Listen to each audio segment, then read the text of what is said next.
2016 সালে আমার প্রথম স্ত্রী সুমি আমার বিরুদ্ধে একদম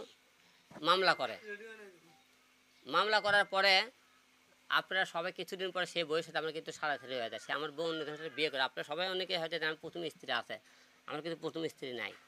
তা আমার দ্বিতীয় বিয়ে হতে গেলে হিরো আলম তোমরা প্রথমে স্ত্রীর কাছে কেন যায় না, তুমি হলে আরেক স্ত্রী নিয়ে কেন থাকো? আমার কিন্তু প্রথম স্ত্রী নাই।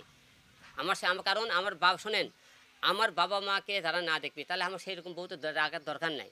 কারণ সে বাবা মা প্রথম স্ত্রী যাওয়ার পরে আমার ছেলে বাবা মা অনেকেই যোগাযোগ করার চেষ্টা আনার চেষ্টা করতে, সে আসেনি, আরেকজনকে বিয়ে করছে। আপনি বিশ্বাস না হলে আমার বইয়ের বিষয়ে আপনি ভোটাল এলাকার বিভিন্ন জায়গায় শুনে যাবেন হিরো আলমের কেন আসেনি, কেন তার বউ চলে গেছে, আপনি খবর নিয়ে দেন। আপনারা প্রতিটা মেয়ে বললাম না, ওই যে একটা কথা বলে তার চরিত্র খারাপ, চরিত্রটা তুলে ধরতে বলা লাগবে।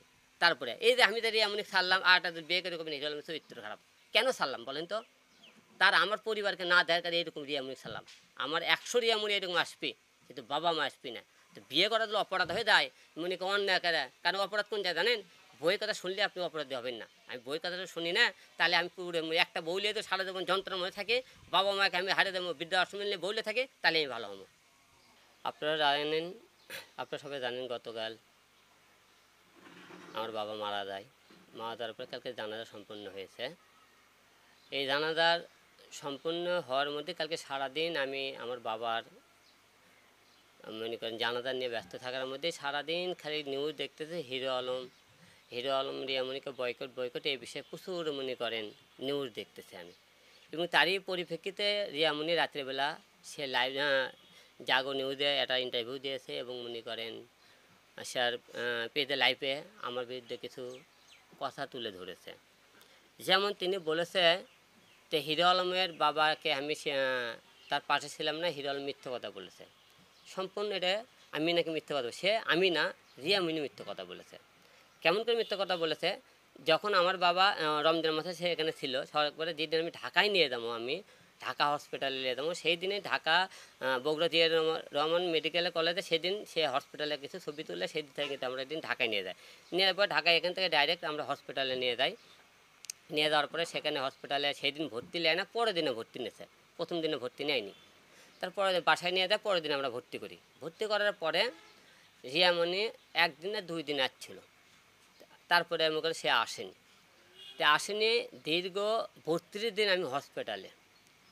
আমার বাবা আইসিতে ছিল যখন, সে তখন বলছে, সে আরেকটা কথা বলছে, আমি হিরো আলম যে মিউজিকে গানের ভিডিওর কথা বলতেছে, এই ভিডিওগুলো অনেক আগেকার।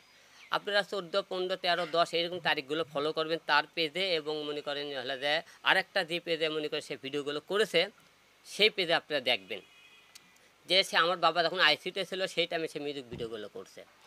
এবং মিউজিক ভিডিও সে যেহেতু আমার বউ স্ত্রী, সে আমার বিনা পারমিশনে অন্য ছেলের সাথে মিউজিক ভিডিও কীভাবে সে ভিডিও করে সেটা আপনারা তার থেকে শুনিন তো, কার পারমিশনে সে মিউজিক ভিডিও করছে।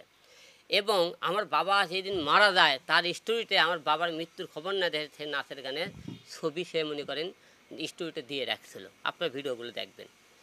এবং সে বলেছে আরেকটা কথা বলেছে, হিরো আলম মানসিক রোগী হয়ে গেছে, আমি নাকি মানসিক রোগী হয়ে গেছে, উল্টোপাল্টা বলতেছি। এবং আরেকটা কথা বলেছে সে যে হিরো আলম সে আমি বার কি, তো রিয়ামণির সাথে আমার পরিচয় বারে থাকে, সে বারে নাচ গান করতেছিল, তাকে আমি ফেসবুকে থেকে নক করে সেখান থেকে পরিচয়। রিয়ামণি মায়ামণি তারা 2 জন বারে যায়, বারে ডান্স করে। এই কথা আমি বলছি, আমি বারকে আমি নিজেও বারকে আমি বুঝি না, 3 দিনে বার কি সে কথা বলে। ঢাকা শহরে গুলশান বনানী বিভিন্ন জায়গায় যে বারগুলো আছে, প্রতিটা বারে আপনি লিস্টে দেখবেন রিয়ামণি মায়ামণির নাম আছে, তারা বারে দেয় নাচ গান করে। মায়ামণি এখনও নাচ গান করে, রিয়ামণি মনে করেন ক্যাসালের লুকে থাকবে সে নাচ গান করে। আচ্ছা গেল, এটা আপনারা তাকে বলবেন। তারপরে উনি বলছে যে আমি হলে যে তা মরে গেলে পড়ে থাকলে তার চিকিৎসা কেন করবো না, সেই যে চিকিৎসা করবে আমার বাবা বাঁচে থাকতে তাকে আমি খুঁজে পেলাম না।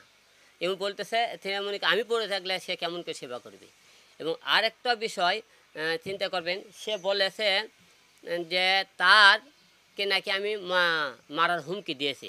আমার বাবা মারা গেল, আমি বাবাকে আমার ব্যস্ত, তার ভাই এখন ফোন দিয়েছে দিদি মারা যায় যে তাওই বলে মারা গেছে, সে কথা বলছে। তো মারা গেছে, তোরা সেই খবর শুনে আমাকে ফোন দিছিস, 1 মাস ধরে পড়ে থাকলো, তোরা আসলি না। এবার আমি কোন পরিবারে বিয়ে করছি দেখেন, তার ভাই বোন বাবা সবাই মনে করেন সবাই বেঁচে থাকতেও তার মা, তার বাবা এবং তার বোন কেউ কোনোদিন আমার বাবাকে এখন তো দেখতে আসলো না। তাকে এতেই বোঝা যায় তার শুধু হিরো আলমক দরকার, তার ফ্যামিলি দরকার নাই। মেয়ে মানুষ খালি একটাই কথা বলতে পারে, সে বলে না হিরো আলম অনেক কিছু আপনার সামনে তুলে ধরবো। তো তাদেরকে একটা কথা বলতে চাই যে তুলে ধরতে চাই কথাগুলো, এই যে আমি মরার পরে আমাকে কোরআন, এই কোরআনকে সাক্ষীলে কোরআন হাত দিয়ে ওকে বলবেন এই কোরআন শরীফ হাত দিয়ে, তুমি তো বলেছিলা যে আমি বারে যাই না কোনো দিন, তুমি কোরআন শরীফে বলো তো। বা এবং তুমি তো বলছো যে ভিডিওগুলো আমার বাবা হসপিটাল থাকে যে ভিডিওগুলো করছিল আগের ভিডিও, তুমি কোরআন শরীফ হাত দিয়ে বলো তো।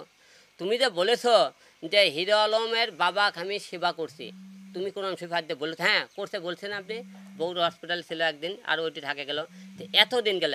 এবং তুমি তো কোনোদিন বলো যে হিরো আলম অন্য কোনো মেয়ে বিয়ে করছে এবং মনে করেন তার কোনো মনে করেন সম্পর্ক আছে, এইরকম কোরআন শরীফ হাতত নিয়ে কোন মেয়েকে আমি বিয়ে করছি, কার সাথে আমার কোন খারাপ সম্পর্ক আছে, তুমি এই জিনিসটাকে তুলে দাও।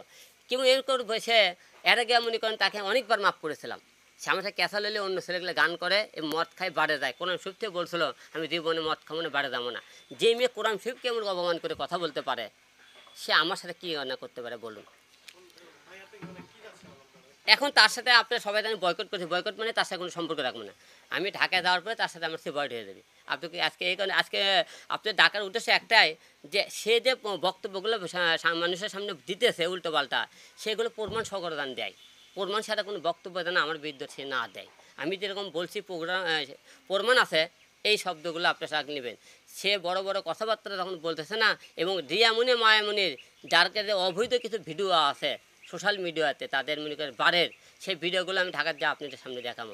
সে মনে করেন এবং সে কার অনুমতি, স্বামীর অনুমতি ছাড়া পরপুরুষের সামনে কীভাবে গান করে নাচ গান করে সেটা আপনি বলেন। এইরকম আজকে আপনার আমার পুরুষের কারণে আজকে আমাদের বাবা বৃদ্ধাশ্রমে যায়, কারণ কি জানেন, বইয়ের কথা শুনেন, আজকে আমাদের বাবা মাকে অবহেলা করলে আমরা সেই বউকে মনে করে জীবন থেকে ছড়িয়ে দিতাম, তাহলে আমাদের বাবা আজকে বৃদ্ধাশ্রমে যেত না। আজকে বৃদ্ধাশ্রমে আমাদের বাবা একটা কারণে যায়, আমরা বইয়ের গোলাম হয়ে চলি। বউ গেলে বউ পাবেন, আপনারা একবার কি ভাবছিলেন যে বাবা 10 মাস 10 দিন আপনি যে মা আপনি গর্ভধারণকে মানুষ করলো, আপনি বইয়ের কথা সেই বাবাকে বৃদ্ধাশ্রমে শুনতেন, সেই বাবার কথা শুনে বউলে আপনি আরেকজনের বাসায় আছেন, সেই বাবার কথা শুনে বউকে বাবা টেকা দেওয়ার বাবা মায়ের সাথে কথা বলতে হয়, আপনি লুকিয়ে মনে করেন হলে বাইরে আসে, বাবা মায়ের কিছু দিলে সেই বউ আপনি ঘর থেকে বের করে দেয়। আজকে আমাদের পুরুষের কারণে নারীরা একটাই দোষ দিতে পারে মেয়েদেরকে, তোর চরিত্র খারাপ, এই একটা কারণ তোর চরিত্রের কারণে আমি তোকে ডিভোর্স দিলাম। কিন্তু তাদের চরিত্র নিয়ে কথা বলবেন, আপনাদের কথা জনগণ বিশ্বাস করবে না, মেয়েদের কথাই বিশ্বাস করবে। আজকে আমরা অবহেলা শুধু মেয়েদের আজকে এই সমস্ত কথা সহ্য করে থেকে আজকে আমাদের বাবা মা আজকে বৃদ্ধাশ্রমে। আরে ভাই এইরকম 101টা মেয়ে যাবে, মেয়ে পাবেন, কিন্তু বাবা মা গেলে বাবা মা পাবেন না। সবাই একটাবার এই জিনিসটা নজরে রাখবেন। আমার কথায় যদি কোনো ভুল হয়ে থাকে এবং রিয়ামণি কোনো কথা মনে করেন সত্য প্রমাণিত করতে পারে, আমি জুতোর মালা গলার দিয়ে ঘুরে বেড়াবো।